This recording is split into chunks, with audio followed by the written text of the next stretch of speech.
Senator Edward M. Kennedy.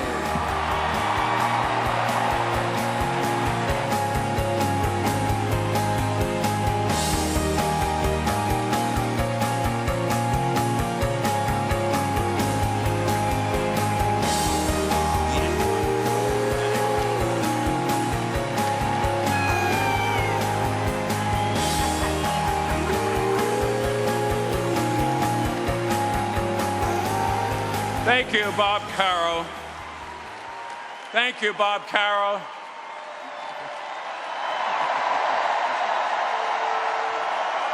Thank you. Thank you. Thank you. Thanks, Bob. Thank you. Thank you, Bob Carroll, for that generous introduction. Thank you very much.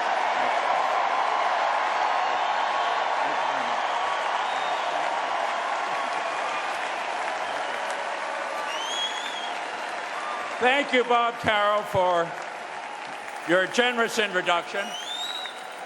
And with the continuing support of the people of Massachusetts, I intend to stay in this job until I get the hang of it. To my fellow delegates and my fellow Democrats, I've waited a very, very long time to say this. Welcome to my hometown. Welcome to my hometown.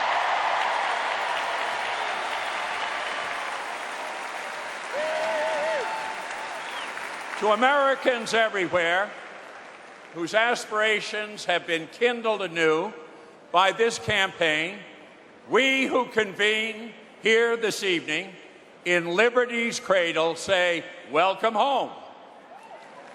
Welcome home for the ideals born in Boston and strengthened by centuries of service and sacrifice. Ideals like freedom and equality and opportunity and fairness and common decency for all.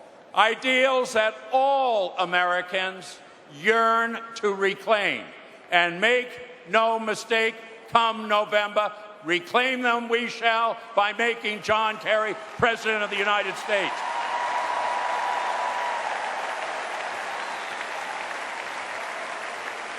These fundamental ideals light the fire in each of us to do all we can, and then more, to see that next January, John Kerry has a nice new home at 1600 Pennsylvania Avenue.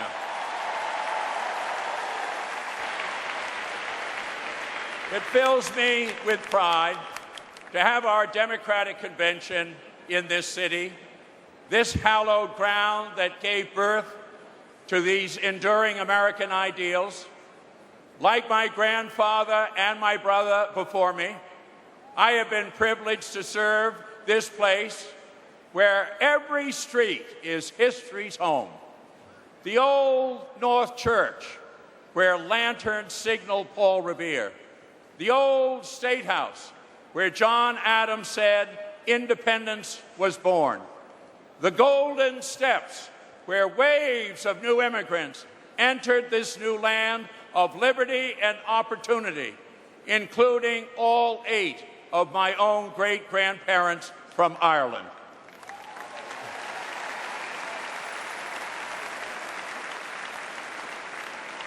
Here in New England, we love our history, and like all Americans, we learn from it. We breathe it deep because it sustains us, it guides us, it inspires us. It was no accident that Massachusetts was founded as a commonwealth, a place where authority begins not to a single ruler, but to the people themselves, joined together for the common good. The old system was based on inequality. Loyalty was demanded, never earned. Leaders ruled by fear, by force, by special favors for the few. Under the old unequal system, the quality of your connections mattered more than the content of your character. Your voices were not heard. Your concerns did not matter. Your votes did not count. The colonists knew they could do better, just as we know we can do better today, but only if we all work together.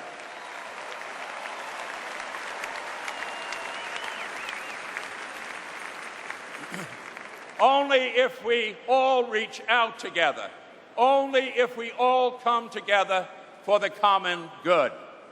Now it is for us, the patriots of this new century, to do that, to shape our own better future and make it worthy of our past, to choose a leader worthy of our country, and that leader is John Kerry.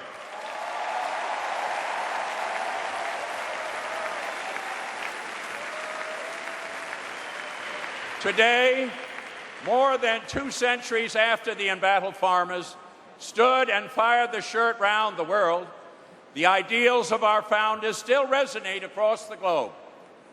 Young people in other lands, inspired by the liberty we cherish, linked arms and sang, "We shall overcome," when the Berlin Wall fell, when apartheid ended in South Africa, and when the courageous protests took place in Tiananmen Square. The goals of the American people are every bit as high as they were more than 200 years ago. If America is failing to reach them today, it's not because our ideals need replacing, it's because our president needs replacing.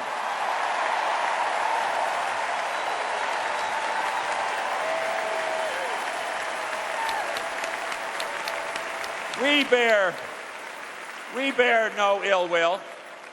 We bear no ill will towards our opponents. In fact, we'd be happy to have them over for a polite little tea party. I know just the place, right down the road in Boston Harbor.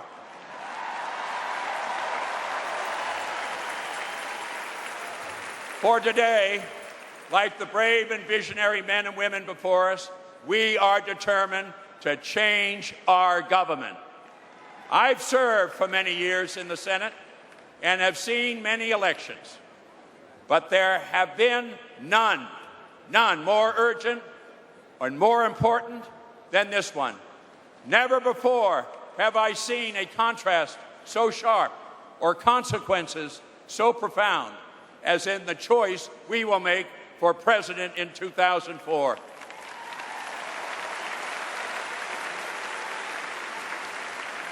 So much of the progress we once achieved has been turned back. So much of the goodwill America once enjoyed in the world has been lost. But we are a hopeful nation, and our values and our optimism are still burning bright. Those same values and optimism are what brought our forebears across a harsh ocean and sustained them through many brutal winters, that inspired patriots from John Adams to John Kennedy to John Kerry.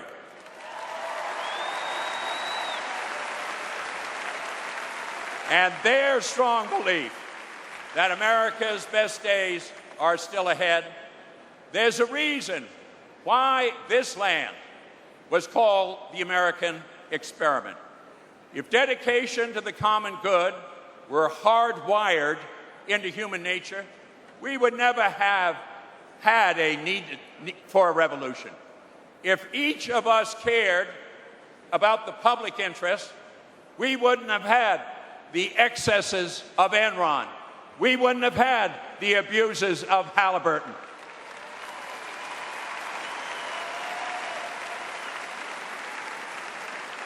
And Vice President Cheney would be retired to an undisclosed location.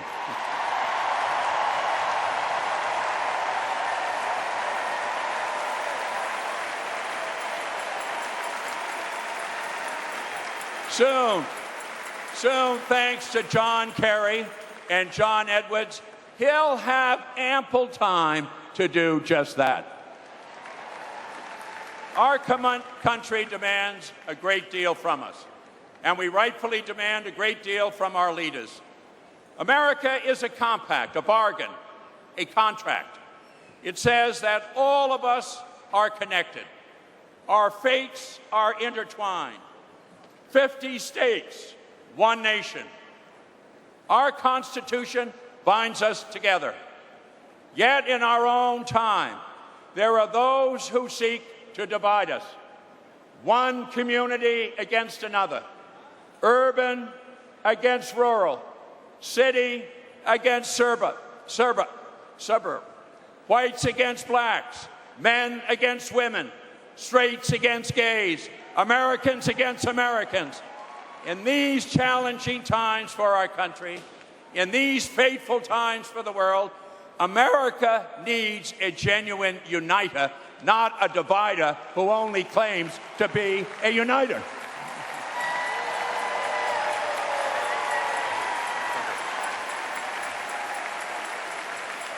We have seen how they rule. They divide and try to conquer. They know the power of the people is weakened when our house is divided. They believe they can't win unless the rest of us lose. We reject that shameful view. The Democratic Party has a different idea. We believe that all of us can win. We believe we are one nation, under God, indivisible, with liberty and justice for all.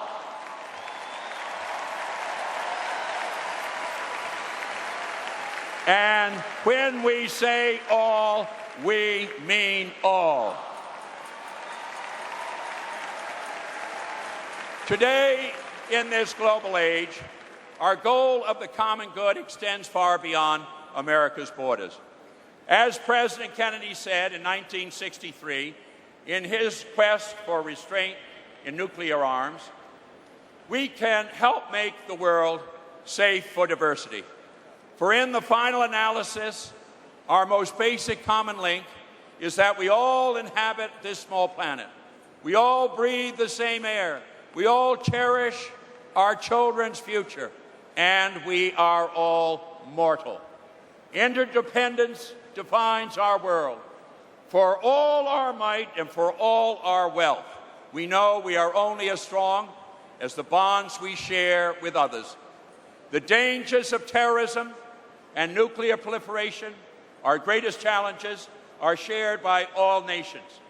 And our greatest opportunities, from achieving lasting peace and security, to building a more prosperous society, to ending the ravages of disease and the despairs of poverty, can all be seized, but only if the world works together and only if America helps to lead in the right direction.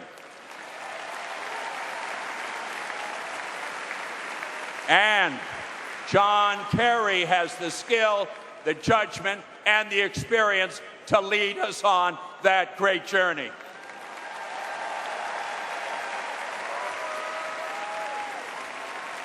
The eyes of the world were on us, and the hearts of the world were with us after September 11th, until this administration broke that trust. We should have honored, not ignored, the pledges that we made. We should have strengthened, not scorned, the alliances that won 2 world wars and the Cold War. Most of all, we should have honored the principle, so fundamental, that our nation's founders placed it in the very first sentence of the Declaration of Independence, that America must give a decent respect to the opinions of mankind. We failed to do that in Iraq.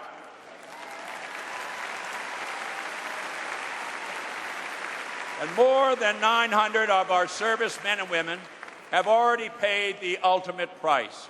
Nearly 6,000 have been wounded in this misguided war. The administration has alienated longtime allies. Instead of making America more secure, they have made us less so. They have made it harder to win the real war on terrorism and the war against al-Qaeda. And none of this had to happen. How could any president have possibly squandered the enormous goodwill that flowed to America from across the world after September 11th? Most of the world still knows what we can be, what only we can be, and they want us to be that nation again. America must be a light to the world, and under John Kerry and John Edwards, that's what America will be.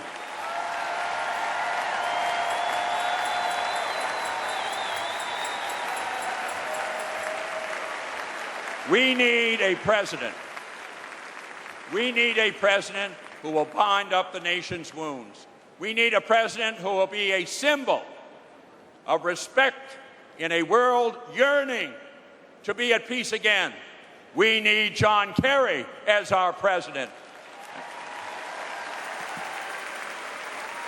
Time and again in America's history, we as Democrats have offered new hope of a stronger, fairer, more prosperous future for all our people.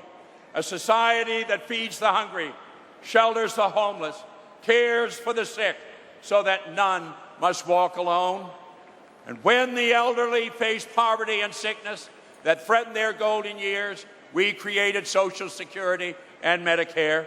And when the voices of many citizens went unheard and their lives were blighted by bigotry, we fought for equality and justice and for civil rights and voting rights and rights for women and for the cause of America with disabilities. We fought for those.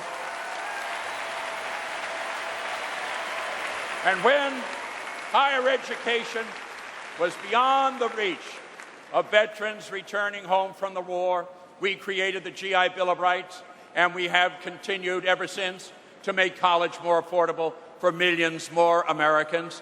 And when men and women needed protection in the workplace, we demanded safe conditions for their jobs. We insisted on the right to higher pay for working overtime, and we guaranteed the right to form a union.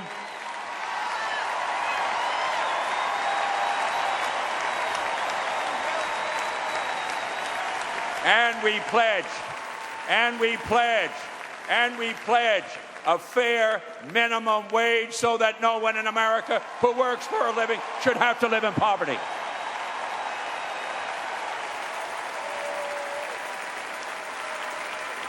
Only leaders who know this history and abide by the ideals that shaped it deserve to be trusted with our nation's future. Sometimes in recent years, they have fooled us with their rhetoric, but we will not let them fool us twice. In the White House, inscribed on a plaque above the fireplace in the state dining room, is a prayer, a simple but powerful prayer of John Adams, the first president to live in that great house. It reads, "I pray heaven to bestow the best of blessings on this house and all that shall hereafter inhabit it. May none but the honest and wise ever rule under this roof." In November, we will make those words ring true again.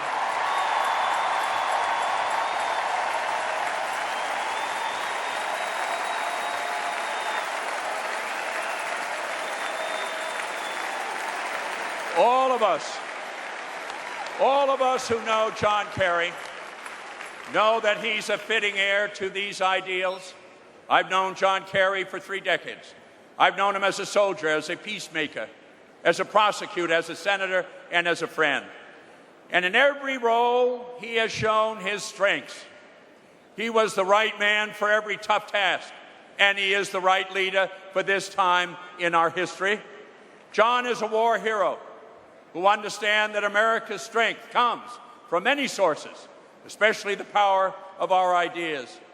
He knows that a true leader inspires hope and vanquishes fear. This administration does neither. Instead, it brings fear. Fear of rising costs for health care and for college. Fear of higher unemployment and lesser pay. fear for the future of Social Security and Medicare, fear of greater bigotry, fear of pollution stain on our magnificent natural heritage, fear of 4 more years of dreams denied and promises unfilled and progress rolled back.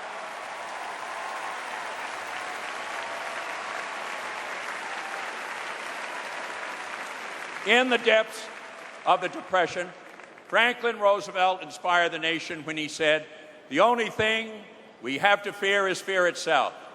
Today we say, the only thing we have to fear is 4 more years of George Bush.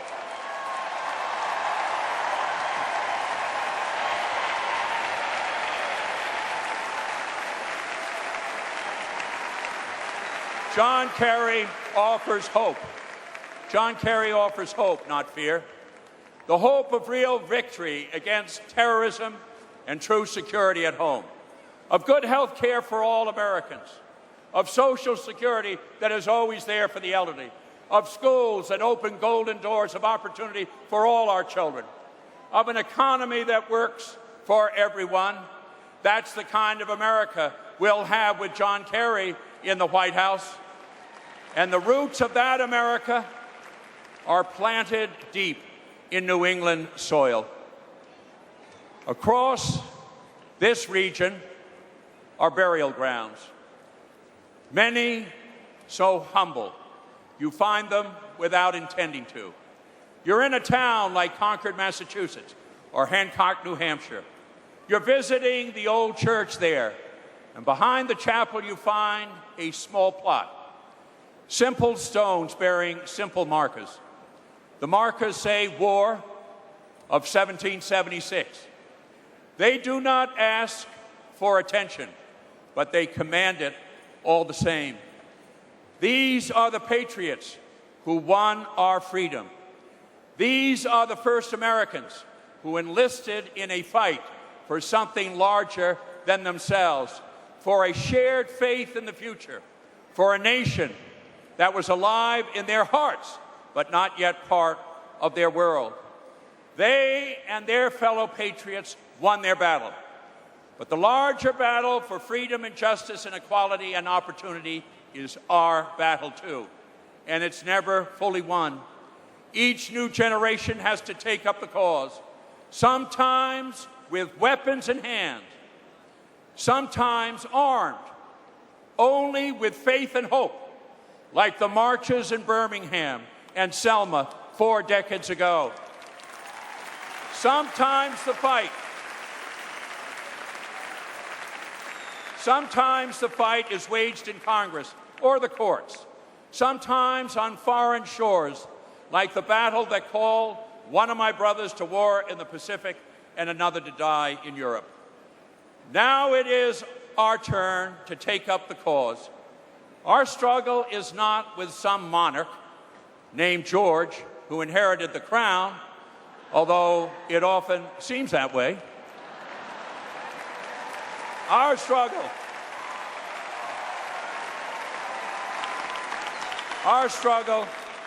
is with the politics of fear and favoritism in our own time, in our own country.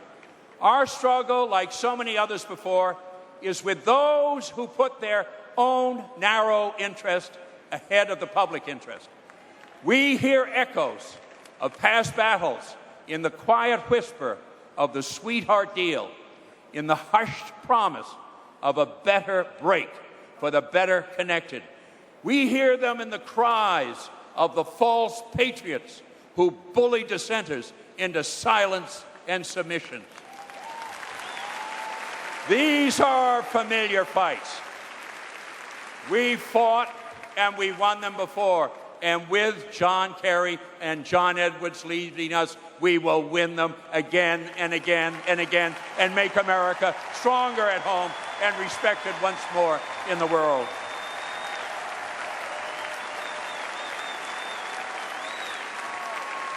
For centuries, kings ruled by what they claimed was divine right. They could not be questioned. They could not be challenged. The people's fate was not their own, But today, because of the surpassing wisdom of our founders, the constant courage of the patriots of the past, and the shared sacrifice of generations of Americans who kept the faith, the power of America still rests securely in citizens' hands. In our hands. True to our highest and noblest ideals, we intend to use that power. We will use it wisely and well. We will use it in the poet's words, my brothers loved, to strive, to seek, to find, and not to yield. We will use it to heal, to build, to hope, and to dream again. And in doing so, we will truly make our country once more America the Beautiful. Thank you very much.